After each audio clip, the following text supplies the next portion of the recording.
കുവൈത്തിലെ ബാങ്കിൽ നിന്ന് ലോൺ എടുത്ത ശേഷം മലയാളികൾ മുങ്ങിയതായി പരാതി. എറണാകുളം, കോട്ടയം ജില്ലകളിലായി 12 കേസുകൾ രജിസ്റ്റർ ചെയ്തു. കുവൈറ്റിൽ ജോലി നേടിയ ശേഷം 65 ലക്ഷം മുതൽ 1 കോടി രൂപ വരെ ലോൺ എടുത്ത് മുങ്ങിയെന്നാണ് പരാതി. കുവൈറ്റിലെ അൽ-അലി ബാങ്ക് സിഇഒ DGPക്കാണ് പരാതി നൽകിയത്. കുവൈത്ത് ലോൺ തട്ടിപ്പിന്റെ വ്യാപ്തി വ്യക്തമാക്കുന്നതാണ് രജിസ്റ്റർ ചെയ്ത കേസുകളുടെ എണ്ണം. കോട്ടയം ജില്ലയിലാണ് കൂടുതൽ കേസുകൾ. 8 പരാതികളിലായി ആകെ 7.5 കോടി രൂപയുടെ തട്ടിപ്പ് കേസുകൾ രജിസ്റ്റർ ചെയ്തു. വൈക്കത്ത് 86.65 ലക്ഷം രൂപയുടെ തട്ടിപ്പിൽ പടിഞ്ഞാറനട സ്വദേശി ജിഷയാണ് പ്രതി. കീഴൂർ സ്വദേശി റോബി മാത്യുവിനെയാണ് വെള്ളൂർ പോലീസ് രജിസ്റ്റർ ചെയ്ത 61 ലക്ഷം രൂപയുടെ തട്ടിപ്പ് കേസിൽ പ്രതി ചേർത്തിരിക്കുന്നത്. ഏറ്റവും കൂടിയ തുകയുടെ തട്ടിപ്പ് തലയോലപ്പറമ്പ് പോലീസ് സ്റ്റേഷനിൽ രജിസ്റ്റർ ചെയ്ത 1.20 കോടിയുടേതാണ്. പ്രിയദർശൻ എന്ന വ്യക്തിക്കെതിരെയാണ് കേസ്. അയർക്കുന്നം 81 ലക്ഷം, കടുത്തുരുത്തിയിൽ 80 ലക്ഷത്തിന്റെ തട്ടിപ്പിനും പോലീസ് കേസെടുത്തു.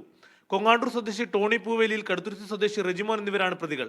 ഉഴവൂർ സ്വദേശികളായ സിജോമാൻ ഫിലിപ്പ്, ജോജോ മാത്യു, സുനിത മേരി എന്നിവർക്കെതിരെയാണ് കുറവിലങ്ങാട് പോലീസിന്റെ കേസുകൾ. 73.17, 86.45, 61.93 ലക്ഷം രൂപയുടെ തട്ടിപ്പാണ് പ്രതികൾ നടത്തിയത്. എറണാകുളം, മൂവാറ്റുപുഴ, കോതമംഗലം എന്നിവിടങ്ങളിലും കേസുകൾ രജിസ്റ്റർ ചെയ്തിട്ടുണ്ട്. സാമ്പത്തിക തട്ടിപ്പ്, വഞ്ചന, ഗൂഢാലോചന എന്നീ വകുപ്പുകൾ പ്രകാരമാണ് കേസുകൾ. മീഡിയ 1, കോട്ടയം, കൊച്ചി.